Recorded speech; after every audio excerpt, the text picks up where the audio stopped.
Dolaşım kan-beyin bariyeri içinde geçerli. Kan-beyin bariyerini çok az geçen yapılardan bir tanesi fenomenidol ve bağlantısı olarak da santral sinir sistemi depresan aktivitesi aslında diğerlerinden çok daha az, neredeyse yok denebilecek durumda. Bunun haricinde ikinci önemli olan şey, özellikle yaşlı hastalar açısından, biliyorsunuz yaşlı hastalarda demin bahsettim, protein yıkımı çok yüksek miktarlara vurabiliyor. Dolayısıyla çok ciddi bir böbrek yükünüz var. Siz kronik bir antiinflamatuar, kronik bir antiinflamatuar kullandığınız olarak veya kronik bir ağrı kesici kullandığınız zaman en büyük probleminiz böbreklerde oluşturduğunuz yük oluyor. Dolayısıyla bakıldığı zaman böbrek üstündeki, yani böbrek hücrelerinin üstünde de bir toksik etkisi olup olmamasını da bakmak zorundayız. Sağlıklı insan böbrek hücrelerine baktığımız zaman fenomenidolün sitotoksik etkisinin çok düşük olduğunu gördük. Diğerlerine oranla aslında böbrek hücrelerini çok daha az hırpalıyor veya çok daha az yaralıyor bir ağrı kesici ve antispazmolitik olarak. Tabii bunun yanı sıra bir de kalp krizi oluşturma riskimiz var biliyorsunuz. Özellikle kalp krizi oluşturma riski nonsteroidal antiinflamatuarlarda her tipi potasyum kanallarının inhibisyonuna dayalı olabiliyor çoğu zaman. Baktığımız zaman bunu da fenomenidolün çok az bir miktarda yaptığını görüyoruz. Diğerlerine oranla inhibisyon, her tipi potasyum kanallarının inhibisyonu çok düşük. Tabii hemen buradan enflamasyon sonuçlarına geçmek lazım. Gene enflamasyon için yaptığımız sonuçlarda, yani antiinflamatuar sonuçlarına baktığımız zaman da siklooksingenaz 1 ve 2'yi diğerlerine oranla daha dengeli olarak gerçekleştirdiğini görebiliyoruz in vitro eseylerde. Aynı şekilde ağrı için baktığımız zaman da ağrı kesici etkisinin diğerlerine oranla çok daha yüksek olduğunu görebiliyoruz hayvan deneylerinde ve gene hayvan pençe ödem testlerinde antiinflamatuar aktivitesi ibuprofene oranla daha iyi, deksametazona benzer olduğunu gözlemleyebiliyoruz. Buradaki en önemli şeylerden bir tanesi bizim dokunun içerisindeki o stokinleri veya mesajları dengede tutuyor olmamız. Çünkü günün sonunda enflamasyon bir cevap ve enflamasyonun temel mantığı da dokunun iyileştirilmesine yönelik olan bir cevap. Doku iyileştikçe enflamasyon azalıyor aslında kademeli olarak. Ama bu azalım, yani bu dokunun iyileşme sürecini hızlandırabilir miyiz? Veya antiinflamatuarlar bu dokunun iyileşme sürecini geciktiriyor mu kullandığımız zaman? Sorulardan bir tanesi bu. Birçok antiinflamatuarın ortak olarak yaptığı şeylerden bir tanesi özellikle interleukin 1B ve TNF alfanın aynı anda inhibe edilmesi. Dolayısıyla dokunun tedavisinde geciktirebiliyorlar veya daha net söylemek gerekirse tedavi için gerekli olan moleküllerin birbirleriyle haberleşmesini bir miktar engelleyebiliyorlar. Fenomenidolün böyle bir özelliği yok. Özellikle iletişim bozmadan aktiviteyi gerçekleştirebiliyor. Bununla bağlantılı olarak da tabii hani bir kısım yayınlar yaptık ve yayınları yapmaya devam ediyoruz. Klinik araştırmalarını da yapmaya devam ediyoruz. Bu en son fenomenidol ile ilgili olarak çıkan araştırmalardan, klinik araştırmalardan bir tanesi. Yaklaşık 100 hasta üstüne yaklaşık her biri 400 mg'lık 1 veya 2 tablet olmak üzere 3 veya 7 gün boyunca günde 2-3 kez fenomenidol uygulaması yapılıyor ve daha sonra da sayısal ağrı değerlendirme ölçeğiyle hastaların genel durumu ölçülüyor. Bu ölçek hem hastalara uygulayabildiğiniz hem de hekimlere uygulayabildiğiniz bir ölçeklendirme sistemi. Sonuca baktığımız zaman hekimlerin %89'un ciddi yandan da global etkinlik değerlendirmesinde fenomenidolü başarılı bulduğunu görüyoruz. Hastaları da mükemmel olarak %43 derecelendirilmiş, iyi olarak %38 derecelendirilmiş, orta olarak %15 derecelendirilmiş ve zayıf olarak %4 derecelendirilmiş. Dolayısıyla totale baktığınız zaman neredeyse %70-75'lere oranla iyi ve mükemmel kategorisi içerisinde hastalar tarafından da seviliyor. Fenomenidol kullanıldığı zaman da memnuniyet yaratıyor. Efendim dinlediğiniz için teşekkür ederim. Tekrar sağ olun, var olun. Evet, çok teşekkürler hocamıza. Arkadaşlar soru katkı kısa bir süre için alabiliriz. Varsa şu anda salonda herhangi bir soru katkı göremiyorum. Zaten anladığımız bir konu, hepimizin muhatap olduğu bir konu. Hepimiz bu konuda deneyimlerimizi paylaşabiliriz. Ama bu kadar vaktimiz yok. Hepinize katkılarınız için buraya geldiğiniz için teşekkür ediyorum. Ve şu anda program devam edecek burada ve diğer salonlarda. Ona göre herkes görevli olduğu veya dinlemek istediği yere gitsin ama salonlara gitsin. Başka yere gitmesin lütfen. Bu şeyi de bitirelim. 2 saatimiz kaldı bugünün. Şunun şurasında çarşambaya ne kaldı diyorlar. Onun gibi bir şey yani. Bekliyoruz arkadaşlar. Evet.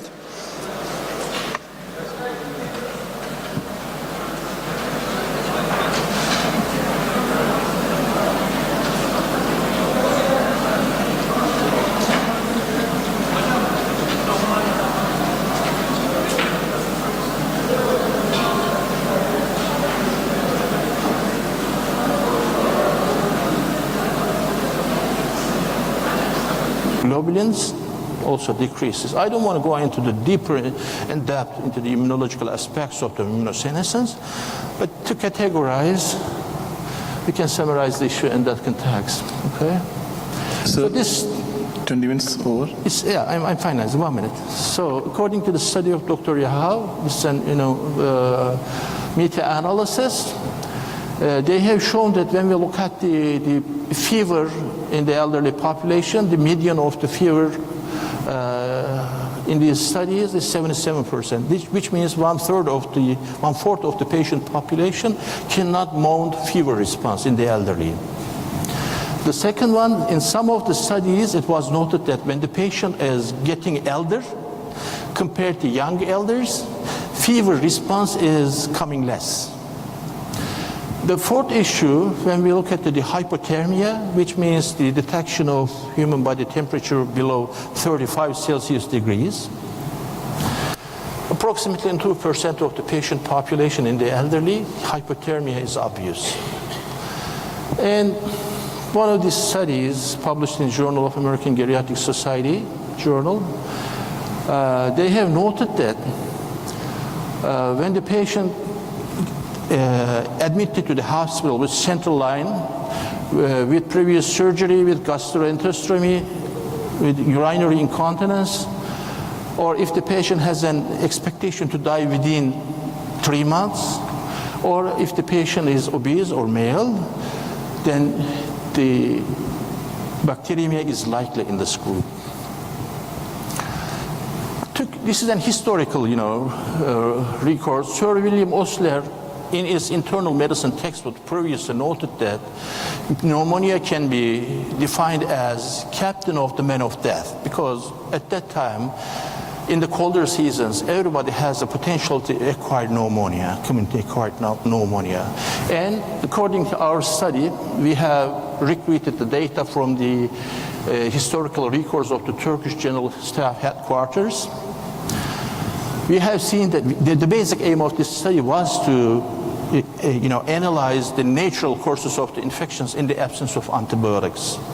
So we have seen that pneumonia has 31% mortality 100 years ago in the absence of antibiotics.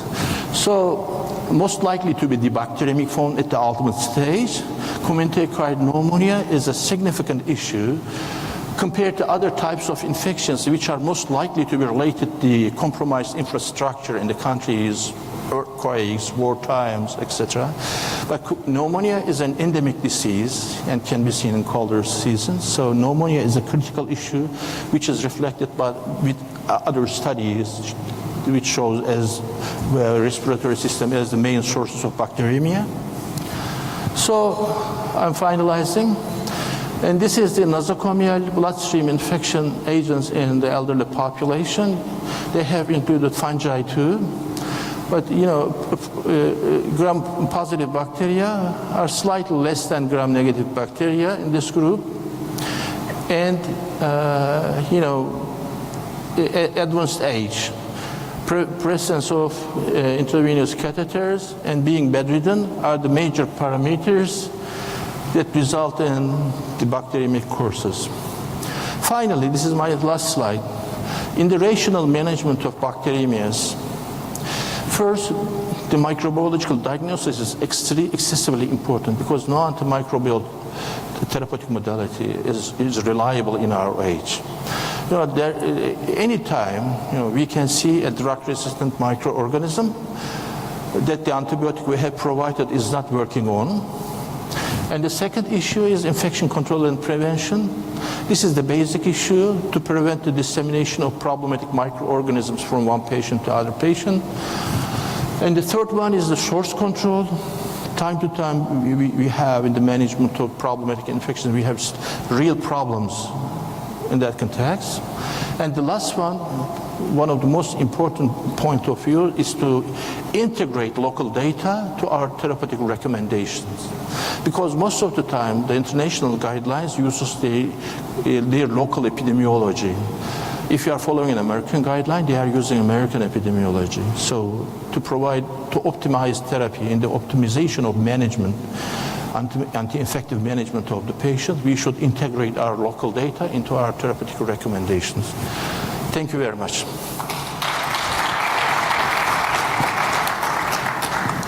So that was an excellent presentation.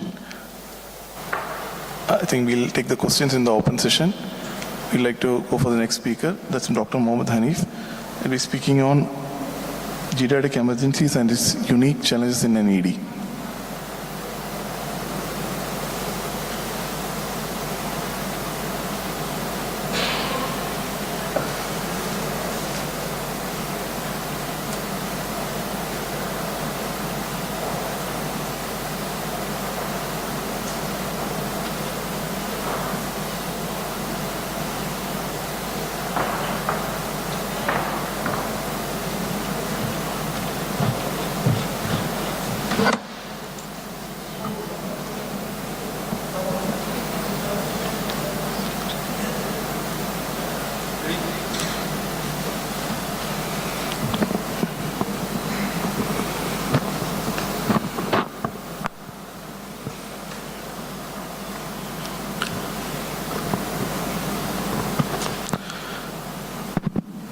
Very good evening all. So now we are at the session where we'll be discussing about geriatric emergencies. So geriatric emergency and its unique challenges is what we'll be discussing today. As an effect of having a very good advanced healthcare and giving a good quality of life, our population, especially elderly population, is more nowadays. And it's not just in developed countries, it's also seen in developing countries also. A very good example is in India. Previously, to have an elderly population that is above 65 years were a lesser number comparing to now. When we look at the data in India, if you can see that there's an increase in more than 10% of geriatric population in last 2 decades. This all showcases the importance of having an exclusive care for geriatric age group. We would be wondering, what is special in a geriatric than an adult? How a pediatric emergency department has a role in managing pediatric age group. Similarly, a geriatric age group is also little different.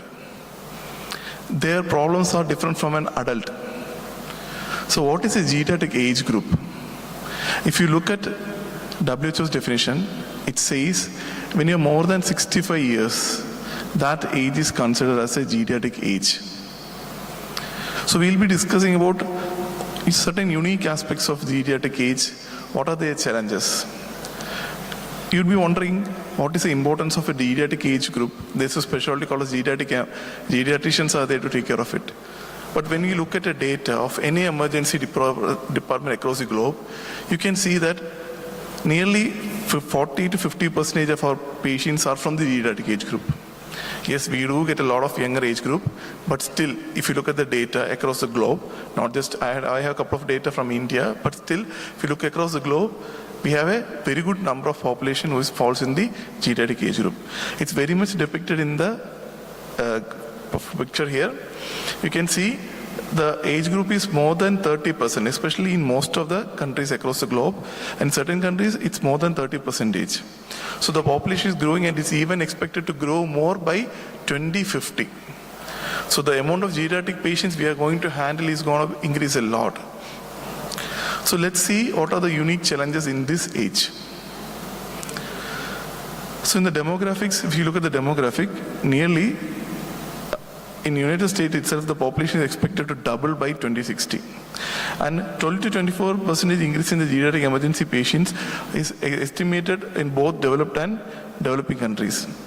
And an aging population has significant implication for healthcare, particularly emergency medicine, because they form a major chunk of emergency department patients. So geriatric patients, on average, a substantial population of ED patients are majorly elderly individuals, which we already told. These patients present a wide range of issues.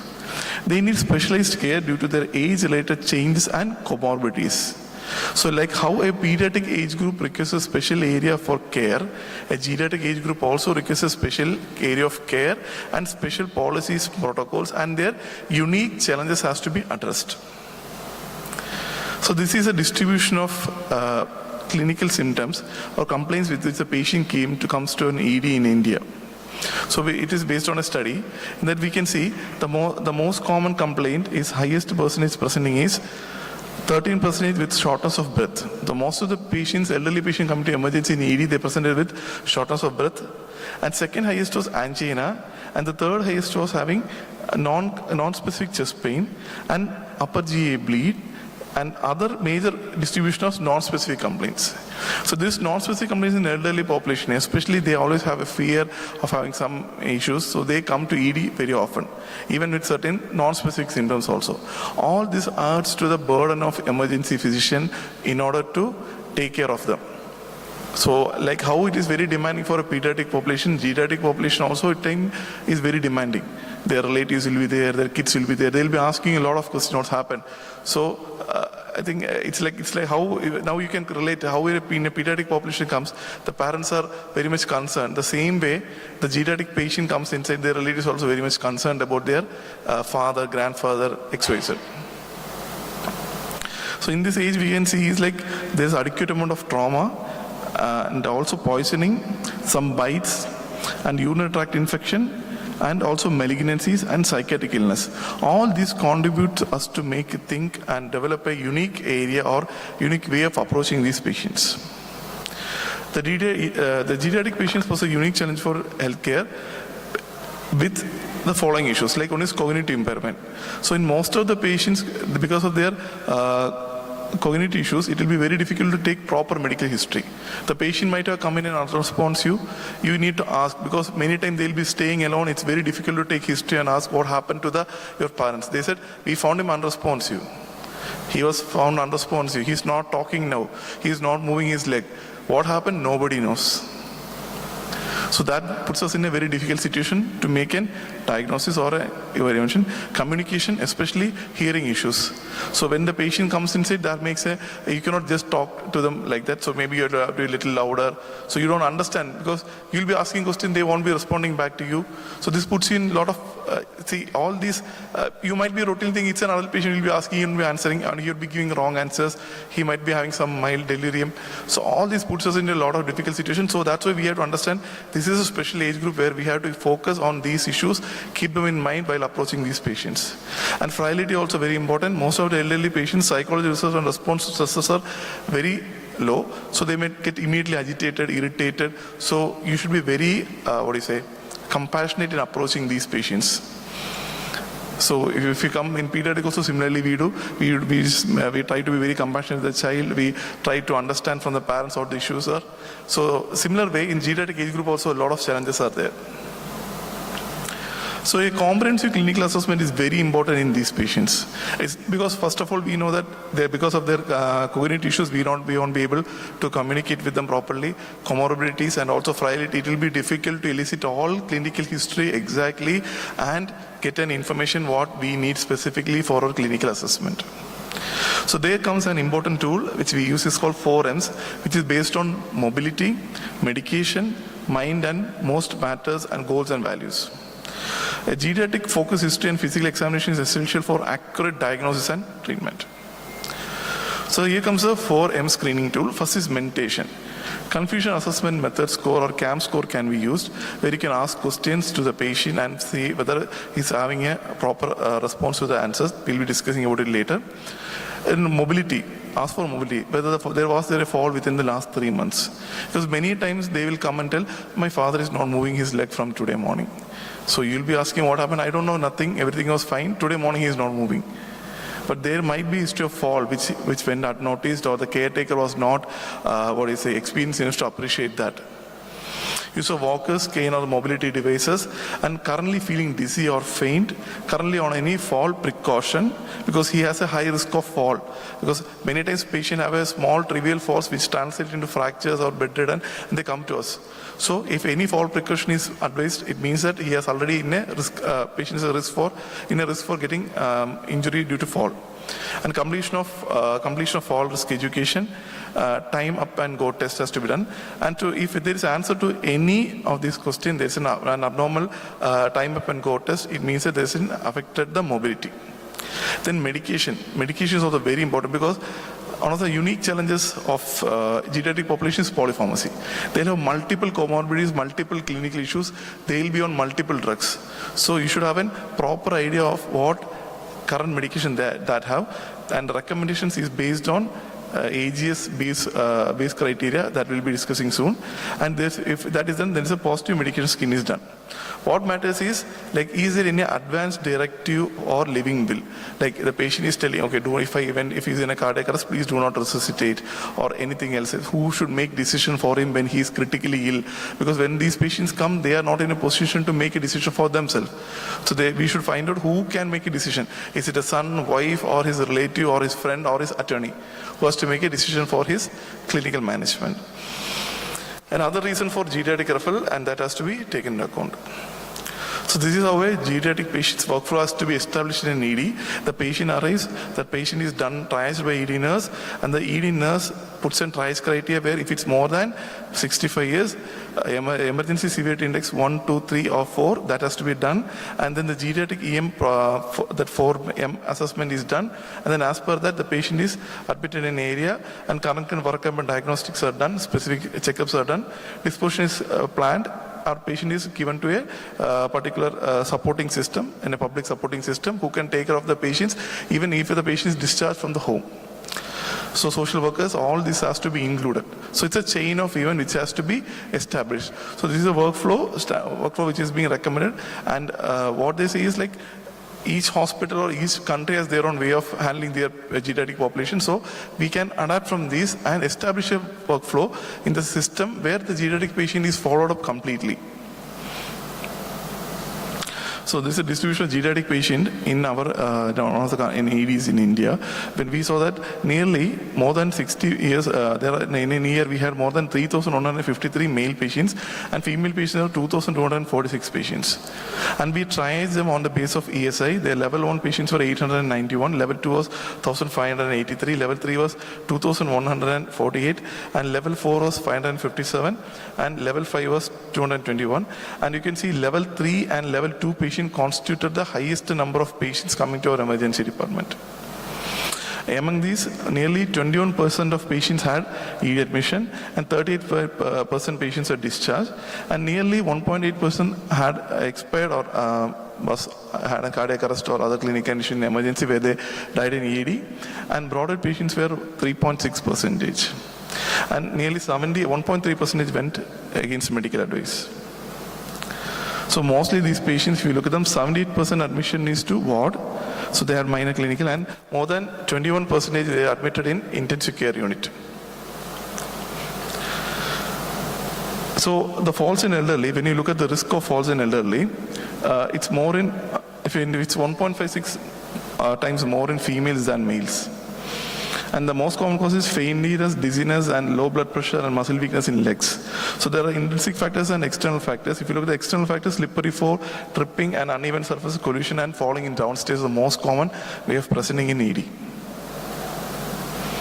So it's multifactorial, and this multifactor has to be addressed in order to resolve this. It's like medication review, education on fall prevention, exercise programs, body health assessment, comprehensive risk assessment, home modification, polypharmacy and vitamin D supplementation, environmental hazard, physical therapy and professional support, and nurse review has to be done regularly in order to prevent this fall prevention.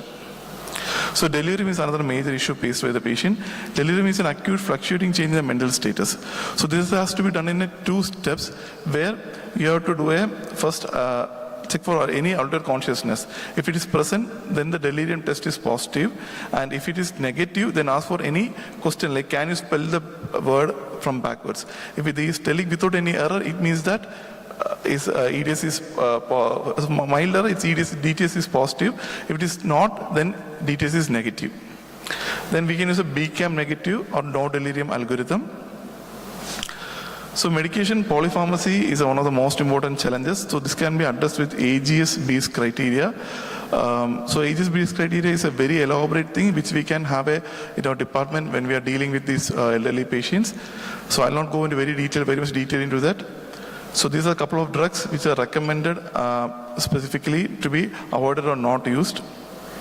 So dehydration is also one of the major issues. Most of the elderly population dehydration because of their the physiological changes and poor retention of water, poor intake of water and excessive urination and other insensible losses. And frailty is the most important state of vulnerability to stresses or immune factors.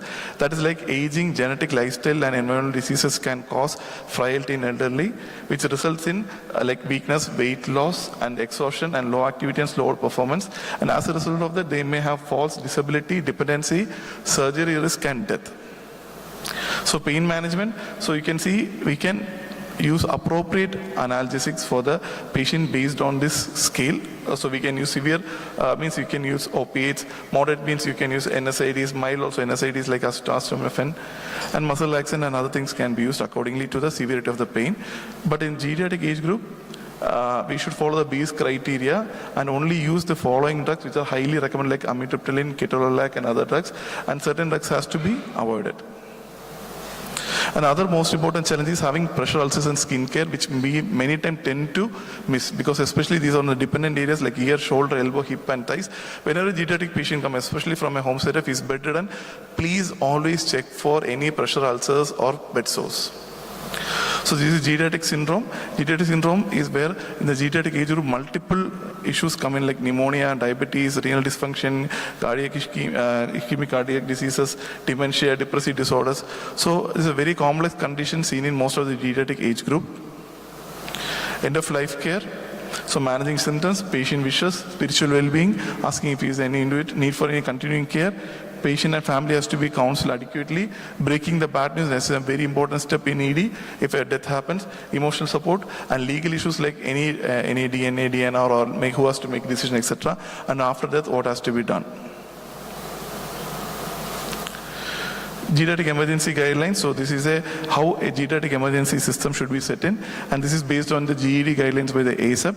And so this we can take as a model and maybe replicate in many EDs. So most important recommendations is some certain societies says, do not prescribe a medication without conducting drug regimen review. That's very important because they are on polypharmacy. Do not assume a diagnosis of dementia in an older adult who present altered mental status or symptom of confusion without assessing for delirium. Never think that he is having a delirium without assessing properly with the proper tools which you already discussed, and avoid using prescription appetite stimulants on high-calorie supplements for treatment of anorexia or cachexia in older patients. Optimize social support, discontinue medication that may interfere with eating and provide appealing food and feeding assistance, and clarify patients' goal and expectations. Thank you.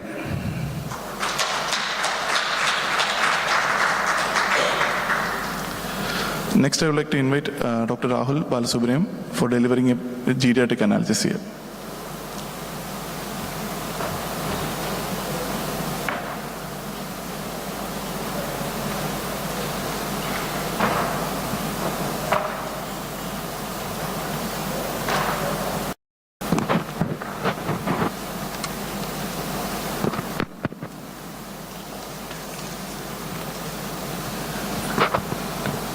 Good evening all.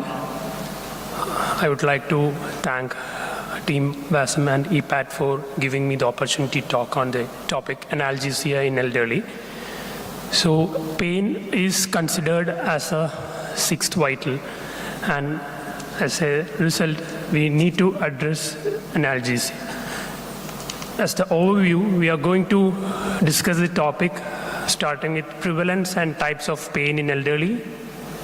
So what are the challenges in geriatric pain management? Already Dr. Hanif has explained the challenges in general care of geriatrics. So what specific for pain? Pain management principles, pharmacological and non-pharmacological modalities, and in specific regarding opioid use in geriatrics, and also some pain management in special situations. So with the data, almost 49 to 83% of elderly individuals above the age of 60 may be in care homes or as well as in community has suffered from pain. And if it is not addressed properly, that can have serious complication too, like depression, anxiety, sleep disturbances, and mood changes, which will later on progress to some other serious complications too. So pain can be depending upon the location of the pain, like musculoskeletal, osteoarthritic, chronic joint, or peripheral neuropathy. This is only a small list. It can be depending on the location any. As well, we can have different type of pain according to the etiology also, like neuropathic pain, can be a colicky pain due to spasms. So these are the types, and we need to have an assessment of the pain according to the etiology as well as the location. So coming to the challenges in pain assessment, there are a lot of misconception that after aging or as you age, the pain is normal and it is an accepted norm. It can be either from the caregiver or the practitioner as well as from the patient itself. So it is not like that. The pain has to be addressed. And often this leads to underreporting of the pain. The patient might not report the pain thinking that, yes, this is fine. But we have to use certain pain assessment tools to dig that out. The other contributing factors are visual or hearing loss and even cognitive impairment, including confusion, memory loss, or dementia, whatever it can be, or the delirium. And other problem is the fear of using proper or oligoanalgesia, which is usually happening, is the fear of adverse effects of the analgesics. So it is very important to use the correct analgesics at the right dose, and also be aware of the drug interaction and polypharmacy. So this is a study which comprises of 1,454 patients with hip fractures over the age of 65 years. I put this study to exemplify the fact that even though the pain was severe, the pain score was 7, over the 40% of the patients were not prescribed an analgesic, and there was no objective assessment done. So you can imagine there can be multiple reasons for the same, but the pain as such has to be addressed as treated. So the oligoanalgesia, if not treated properly, can lead to severe cardiopulmonary morbidity, long hospital stay, which can add on to the cost, then lengthier rehabilitation, frequent readmission of the patient, and even development of chronic pain syndromes. So physiological changes, which are the challenges, are the central nervous system, decrease in blood flow, which can lead to the altered perception and effective expression of the pain. Peripheral nervous system, maybe due to diabetic neuropathy, can lead to sensitivity to pain, temperature, or touch. In cardiovascular system, there will be decreased cardiac output. As a result, there can be increased toxicity of the drugs. In gastrointestinal system, due to decreased secretions, it leads to impaired dissolution of some drugs, and as a result, there can be decreased effect of drug as such. When we consider the liver or the hepatic system, it can lead to decreased protein binding, and as a result, increased free drug. So increased free drug in turn lead to toxicity So we need to do the dose adjustment accordingly, whether it be hepatic or renal. When you consider renal, obviously as the age advances, GFR decreases, renal blood flow decreases, and as a result, half-lives also increase, and as a result, toxicity. When you consider musculoskeletal system, you know, as you ages, there is decreased body water and also increase in adipose tissue. So considering the lipophilic or the hydrophilic drugs, there can be either toxicity or there can be accumulation of the drugs. So you should consider these physiological factors before prescribing an analgesic in an elderly individual. So the part of comprehensive geriatric pain assessment, we have to directly go and ask the patient what is. Sometimes he might not be telling you the pain as such, it can be some discomfort. So you need to use the assessment tools and how it can impact the daily function. So it can affect even sleep, the mood, activity, as well as general energy of the patient. And also consider other comorbidities and the drugs which the patient is also using, because there can be a drug interactions which you are going to prescribe. So you should discuss with the patient as well as the caregiver regarding the goal. What is the goal of the pain relief you are going to get, and other expectations. So what are the available pain scoring tools with us? So we have a famous visual analog score, which can be used in cognitively intact patients. So it can be from no pain to worst possible pain. Okay. The other is numeric rating scale, which is numbered from 0 to 10, and 0 is no pain and 10 being the worst. And next is verbal descriptor scale, phases scale. And phases scale, you can see in the last row, it's usually used not in elderly, but in pediatrics. You can ask the child to indicate which is the phase or which is the type of pain he or she is affecting from. And the last two are mainly for the impaired cognition.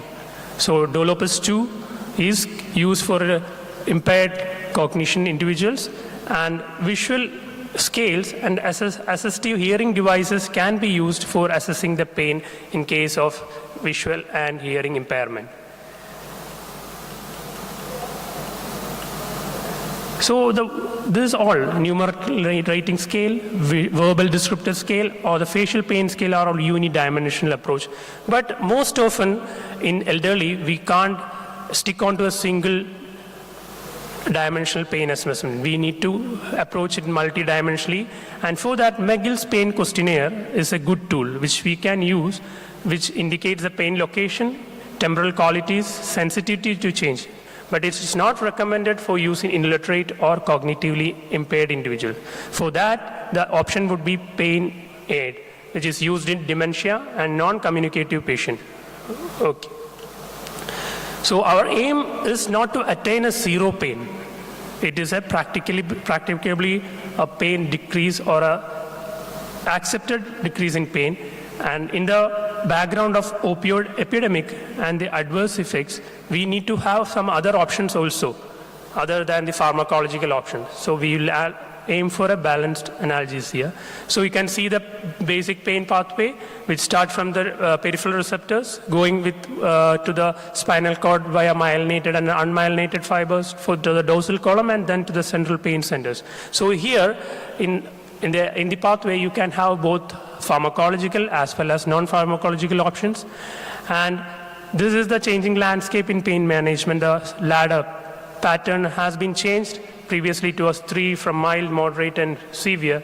So previously only opioid or NSAIDs or acetaminophen were the only options. But along the ladder, we can use some sort of integrative medicine therapy, which includes regional nerve blocks, non-pharmacological therapies, and so on. And this is when we are going to give analgesia, let it be very specific according to the target. The target can be channel, enzymes, receptors. So it is a targeted analgesia approach. So you can see the different targets for appropriate analgesia. So the rule of thumb for elderly, analgesia we to start low and go slow. And on reassessment, if you want to increase, it can be done later. So to start with, the paracetamol, which is widely accepted across the globe, it is a safe drug to be used even for musculoskeletal pain and other pain also. And it doesn't have any anti-inflammatory action. So you should consider other analgesics for such anti-inflammatory action. And there is no antiplatelet action too. It is considered safe and not associated with any other side effects. So you can have a ceiling dose of 1000 milligrams per orally, and there is no superiority if you are giving it by intravenous route. So that has to be kept in mind.